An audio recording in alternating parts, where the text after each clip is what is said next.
Andrew Mountbatten-Windsor, was known as the Queen's favourite son. He grew up surrounded by palaces, servants and privileges most people can barely imagine. But according to someone who knew him long before the headlines and scandals, his personality was already causing trouble when he was still a child in the nursery. And the woman who said it is not a tabloid commentator or royal critic. It was his own nanny. Her name was Mabel Anderson. She worked for the royal household and cared for several of Queen Elizabeth II's children, including King Charles, Princess Anne, Prince Andrew, and Prince Edward. Anderson lived to be 100 years old and was known to have remained close to the royal family for decades. In fact, King Charles reportedly visited her personally when she reached her centenary, delivering the traditional royal telegram and spending time with her over tea. But years before that warm relationship with Charles, Anderson apparently had a very different experience with Andrew. According to accounts reported in the Mail and referenced in Nigel Cawthorne's book, The End of the Monarchy and Epstein, Anderson once joked that a nursery could barely contain him. She even gave the young prince a nickname because of his behaviour. She called him the young imp. And sometimes she called him something even less flattering: baby grumpling. The nickname reportedly came from Andrew's frequent temper tantrums and stubborn personality as a child. According to the stories Anderson shared later in life, the young prince was constantly getting into mischief around the palace. Some of the pranks were relatively harmless but still disruptive. At one point, he allegedly removed all the valves from his nanny's radio, leaving it completely unusable. On another occasion, he reportedly tied together the shoelaces of palace sentries, which could easily have caused a serious fall. One of the more unusual stories claims Andrew once poured itching powder into Queen Elizabeth's bed inside Buckingham Palace. Anderson later recalled that the Queen herself once commented on her son's behaviour after one particularly annoying prank. According to reports, the Queen said with a hint of frustration that Andrew is not always a little ray of sunshine about the home. It is a sort of remark that, in hindsight, many royal watchers now see differently, because the contrast between Andrew and his siblings was noticeable even then. Charles and Anne had both been born before their mother became queen in 1952. They experienced a more traditional upbringing before the monarchy's full machinery surrounded them. Andrew, however, was born after Elizabeth was already firmly on the throne. That meant he grew up with far greater royal attention and far more luxury. According to accounts in Cawthorne's book, Andrew had access to 7 different nurseries across several royal palaces.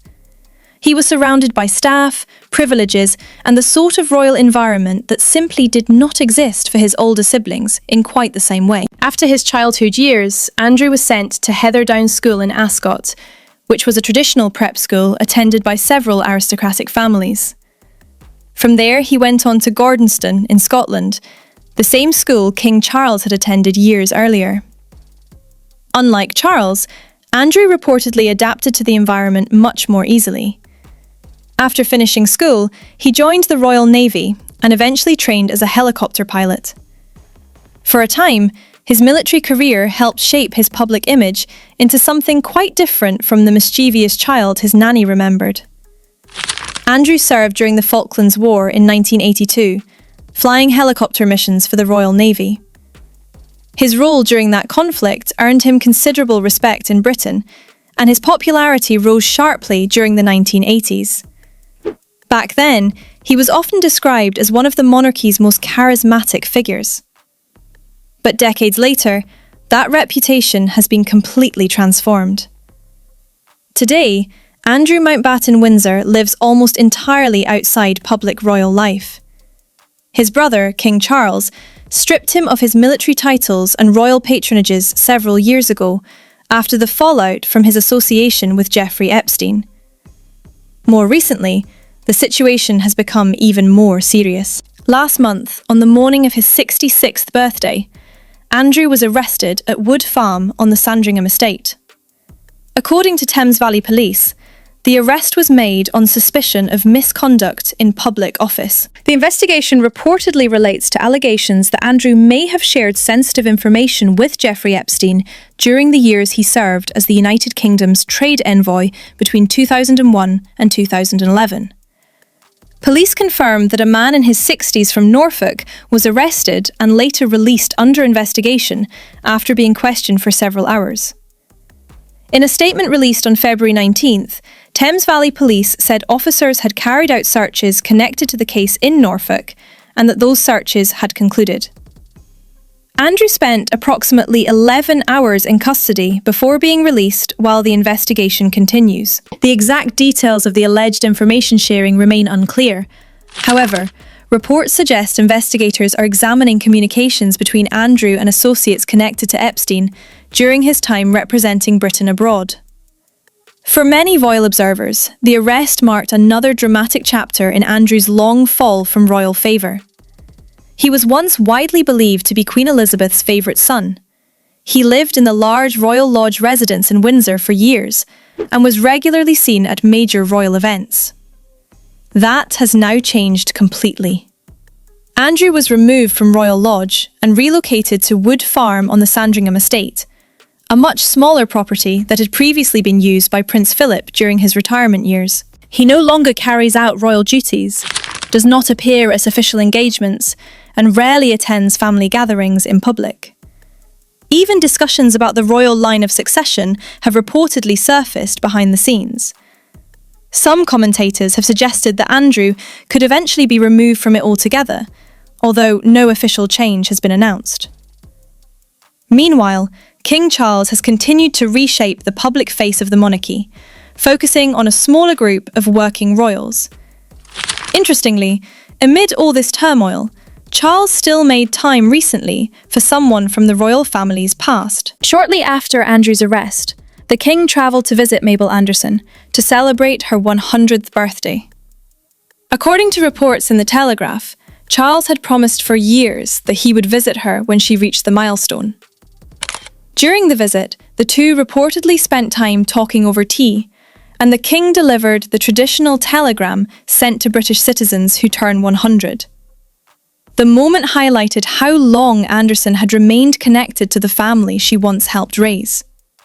And it also brought renewed attention to the stories she told about Andrew when he was young. Because those stories now read very differently to royal watchers who have followed the prince's long and controversial journey from palace nurseries to police investigations. A mischievous boy tying shoelaces together in palace corridors might seem like a harmless childhood anecdote.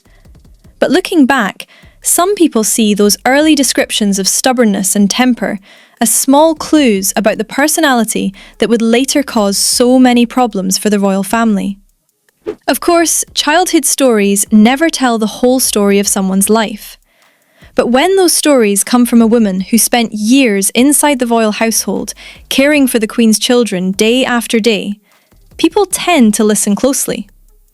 And hearing that she called the young prince the young imp has certainly caught the attention of royal watchers. From royal favourite to royal exile, Andrew Mountbatten-Windsor's story has taken turns that few people would have predicted decades ago, when he was simply a mischievous child racing through palace corridors. And now I'm curious what you think. Do you believe stories from royal insiders like former nannies give us a real glimpse into royal personalities? Or do you think those childhood anecdotes are sometimes exaggerated after the fact?